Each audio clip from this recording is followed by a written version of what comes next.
एक झूठ को सच ठहराने के लिए 70 झूठ का पुलंदायक तैयार किया जा रहा है। 70 तरीके से झूठ बोले जा रहे हैं। एग्जिट पोल उसमें से एक झूठ ही है। लेकिन ये 400 पार बोल रहे हैं तो बहुत सारे लोग और कोई वोट दे रहे होंगे, उनकी वजह से 400 तो पार कभी नहीं हो सकते, क्योंकि हर एक आदमी जो मेरे चारों तरफ है वो तो गाली दे रहा है मोदी जी को भी, आरएसएस को भी, बीजेपी को। तो 400 पार तो नहीं होंगे, लेकिन बेचारा कंफ्यूज होकर ये बोल रहा है सरकार बन जाएगी। देश की जनता देशभक्त है, अपनी भूखा रह जाएगी, लेकिन मोदी जी को इस चीज़ के लिए कभी माफ़ नहीं करेगी कि चाइना हमारी 4000 किलोमीटर जगह खा गया। नमस्कार, 4 PM दिल्ली देख रहे हैं। मैं हूं आपके साथ शाहीन खान। 4 जून को लोकसभा चुनाव 2024 के नतीजे आ जाएंगे। उस चीज़ को लेकर के पहले ही एक तरीके से हलचल मच चुके, लेकिन उससे पहले जो एग्जिट पोल तमाम चैनलों ने दिखाया, उसके बाद राजनीति में एक घमासान आ गया है। भारतीय जनता पार्टी की अगर बात करें तो देखिए, जो मोदी जी हैं पहले ही जो 30 दिन का, जो 100 दिन का उनका पूरा एजेंडा है, उसको लेकर के मीटिंग करनी शुरू कर दिया। तो वहीं विपक्षी दल इसको पूरी तरीके से नकार है। राहुल गांधी ने तो यहाँ तक कह दिया कि ये मोदी मीडिया का पोल है, इसको हम नहीं मानते, यानी कि फैंटेसी जो है एक तरीके से पोल है। हमारे साथ यहाँ पर जो है प्राचा जी हैं, जो लगातार ईवीएम को लेकर के लगातार एक संघर्ष कर रहे हैं, और अब जो वोटिंग 4 तारीख को हो रही है उसके लेके भी गाइडलाइंस दे। सीधा सवाल पहले से प्राचा जी, 400 पार, अब की बार 400 पार का नारा दिया गया था, अब तमाम जो एग्जिट पोल है 400 पार के आंकड़े पर ही कहीं ना कहीं मोदी जी की जो बात की गई थी उसको साबित करते नजर आ रहे हैं। एक देखिए, मैं तो आपको क्योंकि मैं वकील हूँ, क्रिमिनल वकील भी हूँ, एक अगर कोई गैंग का लीडर होता है, वो ये बोलता है कि हमें ये टारगेट अचीव करना है, कौन सा क्राइम करने की, तो वो तो गैंग का लीडर ही जानता होगा कि हमें ये बैंक लूटना है या यहाँ पे डकैती मारनी है, ये घर जलाना है। तो उसके सारे गैंग मेंबर्स जो है ना, जितने भी, वो पूरा ताकत इस बात पे लगा देते हैं कि अपने बॉस की आज्ञा का पालन कैसे किया जाए, और उसमें एक से बढ़कर एक कार्रवाई करने के लिए तत्पर हो जाते हैं। तो जब 400 का शब्द बोल दिया अमित शाह जी ने या मोदी जी ने, तो गैंग मेंबर्स जो, ये मैं नहीं कह रहा हूँ कि ये क्रिमिनल गैंग ही क्रिमिनल है, लेकिन मैं एक पैरेलल बता के आपको बता रहा हूँ। तो उनके जितने भी चाटुकार, आप जो भी इस शब्द से आप जानना चाहें, मैं तो उन्हें क्रिमिनल पत्रकार नहीं मानता हूँ, क्रिमिनल्स मानता हूँ। तो उनकी बात को पूरा करने का, और ये सारे जो so called main stream media है, वो तो सब बड़े बड़े इंडस्ट्रियलिस्ट हाउसेज ने खरीद ही ली है, और अडानी अंबानी और यूसुफ लुलू जैसे लोगों ने खरीद ही रखे हैं सारे। तो वो तो एक तरीके से एक नॉन क्रिमिनल गैंग बन गया है ये। तो ये गैंग के जब बॉस ने जब बोल दिया, तो सारे गैंग मेंबर्स तो उनकी बात पूरा करने के लिए ना ज़मीन आसमान एक कर देंगे, झूठ सच फ्रॉड कुछ भी करके 400 पार ही बोलेंगे, और वही हुआ है। लेकिन मैं बुनियादी चीज़ पे आना चाहता हूँ, और वो बुनियादी चीज़ ये है कि चुनाव में हमारे देश में जो दुनिया की सबसे बड़ी डेमोक्रेसी है, जहाँ पे सबसे ज़्यादा वोटर्स हैं, उसमें ज़रूरत क्या है, एग्जिट पोल की आवश्यकता क्या है, क्या फ़ायदा हो रहा है देश की आम जनता को। सिर्फ 3 दिन पहले अंदाज़ेबाजी, मतलब एक तरीके से सट्टा बाज़ार है ना ये, और सट्टा बाज़ार तो अपराध है। ये अंदाज़े लगा के क्या काम होते हैं, अंदाज़ा लगा के, पहले तो जैसे क्रिकेट में बैटिंग होती है, ये बैटिंग का एक तो ये अपराध करने की मौका मिल रहा है, तो ये सट्टा बाज़ार के अपराधी खुश। दूसरा, भारतीय जनता पार्टी या जो भी सरकार में जो भी पार्टी होगी वो खुश। क्यों खुश? क्योंकि उसके जो खुद के कार्यकर्ता हैं उनका जोश बढ़ जाएगा। ज़मीन पे इस वक्त अगर, जैसे अगर एग्जांपल के तौर पे बताऊं, भारतीय जनता पार्टी और आरएसएस के कार्यकर्ताओं ने क्या बोला कि हम तो लुट गए, बर्बाद हो गए, हमारी तो 40 सीटें भी नहीं आ रही। तो अब उनके मनोबल बढ़ाने के लिए और दूसरे पार्टी के कार्यकर्ताओं का मनोबल तोड़ने के लिए ये एक झूठा फ्रॉड स्वांग रचाया जाता है। ठीक है, अब ये स्वांग रचाया गया तो उन्होंने बोल दिया, तो जो विपक्षी पार्टियों के कार्यकर्ता हैं उनका मनोबल टूटा। तीसरा, इसका क्या फ्रॉड है, ये जो रिटर्निंग ऑफिसर्स हैं, जो सरकारी कर्मचारी हैं, उनके ऊपर एक दबाव बनेगा, यार हम क्यों रिस्क में पड़ें, इनकी सरकार बन रही है, इन्हीं के आदेश मान लो। जैसे अमित शाह जी के ऊपर ये अब इल्ज़ाम लगाया जा रहा है कि उन्होंने 150 से ज़्यादा रिटर्निंग ऑफिसर्स को फ़ोन किए हैं। तो भाई अमित शाह जी की बात मान लो, एक आरओ बेचारा कहीं बैठ के जो ईमानदारी से काम करना चाहता होगा, ये टीवी पे भी मैं देख रहा हूँ 400 की सीटें आ रही हैं और अमित शाह जी ने फ़ोन कर दिया मुझे। अब वो ये तो कहेगा नहीं वापस, अगर ये सर्वे ना आए होते तो वो हो सकता है अमित शाह जी को ये बोल देता, अमित शाह जी आप होम मिनिस्टर हो इस वक्त, मैं आरओ हूँ, मुझे फ़ोन नहीं कर सकते आप, किस वजह से आपने मुझे फ़ोन कर दिया। तो वो बेचारा डर गया, उसने फ़ोन ही रिसीव कर लिया इनका, एक ये काम हो गया। वो प्रेशर में आ गया कि हो सकता है इनकी सरकार बन जाए, और ये तो ईडी सीबीआई अभी जैसे अपने विपक्षी नेताओं के ऊपर लगा रहे हैं, हमारे ऊपर भी लगा रहे हैं। तमिलनाडु में तो उन्होंने अफसरों के ऊपर भी लगा दिए हैं ईडी सीबीआई, ये दबाव बन गया। चौथी चीज़ जो पांचवी चीज़ जो सबसे बड़ी है, ये चुनाव तो धांधली भरा है ना ईवीएम से।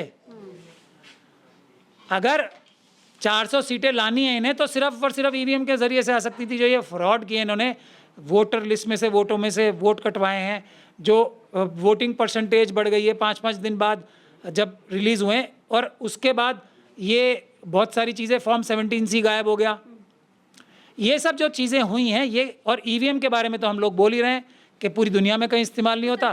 तो अब ये 400 पार करने की जस्टिफिकेशन क्या देंगे? वैसे तो कोई 40 पार भी नहीं मानेगा, जनता नहीं मानेगी, जनता बगावत पे उतर आएगी। तो 400 पार को भी करना तो ईवीएम से है, उसकी बहानेबाजी बहुत सारे तरीके से, उसको जस्टिफाई बहुत सारे तरीके से करना है। जिस तरीके के बयान मोदी जी ने दिए हैं, तो वो ये दिखाना चाहते हैं कि मैंने जो इतने गंदे बयान दिए थे ना, उससे पोलराइजेशन हो गई, उससे पब्लिक बेवकूफ़ बन के मुझे वोट दे गई। ये वो हमारी साइकोलॉजी में दिखा रहे हैं। ये जो देखिए, उसके बाद तो एग्जिट पोल्स भी वैसे ही आ गए। तो एक झूठ को सच ठहराने के लिए 70 झूठ का पुलंदायक तैयार किया जा रहा है। 70 तरीके से झूठ बोले जा रहे हैं, एग्जिट पोल उसमें से एक झूठ ही है। ठीक है सर, हम ज़मीन पर जब गए थे, हम इस तरीके से लोगों से बात कर रहे थे, तो चाहे वहाँ पे भाजपा के सपोर्टर हो या फिर विपक्षी दल का, सभी ने एक बात बोली कि 400 पार का तो आंकड़ा नहीं पार करेगी, हाँ तीसरी बार सरकार जरूर बन सकती है। लेकिन अब जब 401 का जो आंकड़ा दिखा रहे हैं, इसको संयोग कहें, प्रयोग कहें, क्या इसको माने कि सीधा सीधा वही आंकड़ा जो है दिखाया जाता है जो पीएम मोदी जो है? देखिए, मैं आपको यही बोल रहा हूँ ना कि आप लोगों ने भी वही सैंपल सर्वे किया, और जिन लोगों ने आपको बयान दिए वो भी किस चीज़ क्या है उनके मन में, 400 पार ही टेलीविजन पे आ रहा है। तो भाई मैं तो वोट नहीं दे रहा हूँ, लेकिन ये 400 पार बोल रहे हैं तो बहुत सारे लोग और कोई वोट दे रहे होंगे, उनकी वजह से 400 तो पार कभी नहीं हो सकते। क्योंकि हर एक आदमी जो मेरे चारों तरफ है वो तो गाली दे रहा है, मोदी जी को भी, आरएसएस को भी, बीजेपी को। तो 400 पार तो नहीं होंगे, लेकिन बेचारा कंफ्यूज होकर ये बोल रहा है सरकार बन जाएगी। लेकिन मैंने वोट नहीं दिए, मेरे आसपास के चारों तरफ किसी ने वोट नहीं दिया, ये बात उसे पता है। लेकिन वो बात उसके मन में दब क्यों गई कि पूरा माहौल ऐसा फ्रॉडुलेंट माहौल बना रखा है। ये सब इस चीज़ के खेल हैं। वोट कोई नहीं दे रहा है, लेकिन माहौल बना हुआ है, तो आदमी शर्म भी आती है ना कि भाई टीवी पे आ रहा है 400 पार, मैं बोल दूं 40।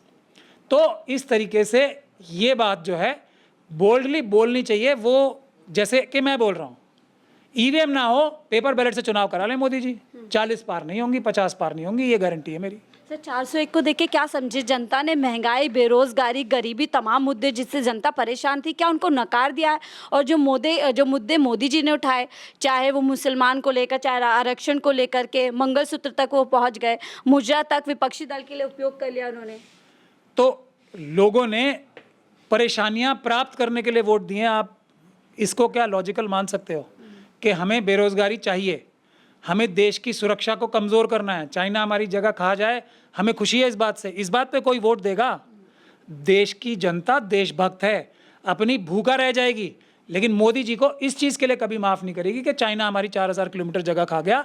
ये मैं मानने को तैयार नहीं हूँ। देश का एक भी नागरिक, ये 4 मीटर जगह नहीं, हमारे 19 सैनिकों ने जान दे दी थी वहाँ पे। वो चाइनीज़ जो आर्मी के लोग थे ना, उनके पास हथियार थे, निहत्तों ने, क्योंकि वहाँ पे हथियार इस्तेमाल करने की इजाज़त नहीं है, बिगैर हथियारों के धक्के मार मार के भगा दिया था, जान दे दी। तो ये देश की जनता है। मोदी जी कह रहे हैं कि 4000 किलोमीटर जगह मैं दे दूंगा और दे दूंगा, और उसके बाद जनता उन्हें इस बात के लिए वोट दे देगी। उनके खुद के, मोदी जी नहीं, सुब्रमण्यम स्वामी जी कह रहे हैं कि मोदी जी जो हैं उनके इतने बड़े नेता हैं, ये चाइना से डरते हैं, इसलिए हज़ारों किलोमीटर जगह दे दी उन्होंने, और इस बात से खुश होके जनता वोट देगी। जनता इनकी शक्ल नहीं देखेगी। इसी बात तो नहीं लगता सर राम मंदिर फिर से चल गया? तो मैं चल कुछ भी जाए, लेकिन आप क्या बोल रहे हो? क्या जनता ने इन जो शब्द मुजरा ये सब लोगों को पसंद किया? मैं आपसे दूसरी बात कह रहा हूँ कि क्या इन परेशानियों को, बेरोजगारी की परेशानियों को, चाइना की परेशानी को, ये जो एग्ज़ाम होते हैं तो उसमें फर्जी पेपर आ जाते हैं, चाहे जो महिलाओं के साथ रेवन्ना जो है उन्होंने हज़ारों महिलाओं के साथ ये बदतमीज़ी की, तो लोग क्या इस बात से खुश हो के मोदी जी को वोट दे रहे हैं? जो अभी ब्रिजभूषण शरण साहब थे, उनके बच्चे जो बेटे ने, जो उन्होंने खुद किया और उसके बेटे ने अभी उसके कैवलकेड ने क्या कर दिया, जो हजारों तरह के इल्ज़ाम, जो गंगा को गंदा देखकर लोग ने वोट देना चाहते हैं कि गंदगी और बढ़ाओ जमुना और गंगा में, इस बात के लिए वोट देगा कोई? ठीक है सर, विपक्षी दल लगातार एग्जिट पोल को जो है नकार रहा है, लेकिन पीएम मोदी 100 दिन के अपने एजेंडे पे काम करना शुरू कर चुके हैं, तो क्या ये मान लिया जाए पीएम मोदी मान चुके हैं कि तीसरी बार बिना रिजल्ट जाने उनकी सरकार बन चुकी है? वो एक ही चीज़ है बताने के लिए उनको, दुनिया में कोई ऐसी चीज़ नहीं है जो एग्जैक्ट रिजल्ट बता दे सिवाय रिजल्ट आने तक। ये सैंपल सर्वे ही तो होते हैं, एक क्या 0.01% वोटर्स को भी टच नहीं करते हैं। तो 100 दिन का प्लान कौन बनाएगा? जो या तो अंदाजे पे चल रहा होगा या बहुत बड़ा झूठा होगा। पता तो चार को ही लगेगा ना, तो या तो झूठे हैं या अंदाजे से ही पूरा देश चला रहे हैं, वो दोनों ही चीज़ें आप देख लीजिए। मगर मेरा कहना ये है कि ये सब भौकाल बनाया इसलिए जाता है कि वो अपने झूठ को सच कर सके। सच एक ही है, सच ईवीएम है। 40 और 50 से पार अगर एक भी सीट होती है भारतीय जनता पार्टी की तो ईवीएम से हुई है, ये देश की सच्चाई है। पेपर बैलेट से चुनाव होंगे तो 40 और 50 से पार नहीं होंगी। इसीलिए मुद्दा है संविधान, मुद्दा है ईवीएम से चुनाव नहीं होगा, बैलेट पेपर से चुनाव होगा और इसके लिए जन आंदोलन खड़ा होगा। मैं आज ही से ऐलान कर रहा हूँ, आज ही से बता रहा हूँ, और मैं अपने आप नहीं कर रहा हूँ, पूरे देश के लोग मुझे इस बात का क्योंकि चेहरा मानते हैं, इसलिए मुझसे ही कह रहे हैं कि चुनाव में चाहे इंडिया गठबंधन जीते चाहे एनडीए गठबंधन जीते, ईवीएम से चुनाव नहीं होंगे। इसके लिए आंदोलन जारी रहेगा और पेपर बैलेट से चुनाव होंगे। ईवीएम को हम पूरी तरीके से नकारेंगे, उसके बाद सही सरकारें आएंगी और मेरा ऐसा अंदाजा है उसके बाद दोबारा बीजेपी को कोई भी चुनाव जीतने में ज़मीन से लेकर आसमान तक मेहनत करनी पड़ेगी। ना सिर्फ इन्हें बल्कि जो दूसरी सरकारें बनेंगी उन्हें ऐसे कारनामे करने पड़ेंगे गंदे और घिनौने कि बीजेपी दोबारा जीत सके। तो दो चीज़ों की प्री कंडीशन है अगर पेपर बैलेट से चुनाव होते हैं, एक तो ये कि बीजेपी ईमानदार पार्टी बन जाए, संविधान के ऊपर चलने वाली पार्टी बन जाए, आज तक के जो अपने सारे कुकर्म हैं उससे देश की जनता से माफ़ी मांगे। एक पहली कंडीशन चुनाव जीतने की बीजेपी की अगर पेपर बैलेट से हो। दूसरी कि जो अपोजिशन की सरकारें बने वो खुलेआम लूट मचा दें, मतलब लोगों के घरों में जाके पैसे छीनना शुरू कर दें। ये दो प्री कंडीशंस हैं अब कभी भी बीजेपी की सरकार बनने के लिए। ठीक है सर, आखिरी सवाल ले लेते हैं। 4 जून को आपको क्या लगता है आंकड़े जो दिखाए गए एग्जिट पोल में उससे कितना बीजेपी नीचे आ जाए या जो आंकड़े दिखा दिए गए वही जो है ईवीएम के जरिए मिल जाए? कोई भी अंदाज़ा लगाना बेवकूफ़ी होगी और मैं कम से कम बेवकूफ़ नहीं हूँ, ना बनना चाहता हूँ। मैं खुद ही इस बात को मना कर रहा हूँ। 0.01% भी सैंपल सर्वे में उसकी क्या क्रेडिबिलिटी होगी जिसका सैंपल ही 0.01 नहीं है। ज़ीरो क्रेडिबिलिटी है इसकी, ये सब फ्रॉड है। तो अगर इलेक्शन ईवीएम से धांधली हुई है जैसा मुझे पूरी उम्मीद है तो जनता धांधली वाले वोटों को भी हरा के कितने वोटों से इंडिया को जिताती है, यही एक सवाल है। दूसरा कोई सवाल देश के सामने है ही नहीं। चलिए, बहुत बहुत शुक्रिया हमसे जुड़ने के लिए। तो महमूद प्राचा जी से बात कर रहे थे जो सीनियर एडवोकेट है सुप्रीम कोर्ट में और लगातार ईवीएम को लेकर के एक बड़ा संघर्ष कर रहे हैं और अब जब 4 जून को वोटिंग की जो है काउंटिंग होनी है उसको लेकर भी एक बड़ी तैयारी की है। तमाम चर्चा कर रहे थे। फिलहाल मुझे दीजिए इजाज़त, आप देख रहे थे 4 PM दिल्ली।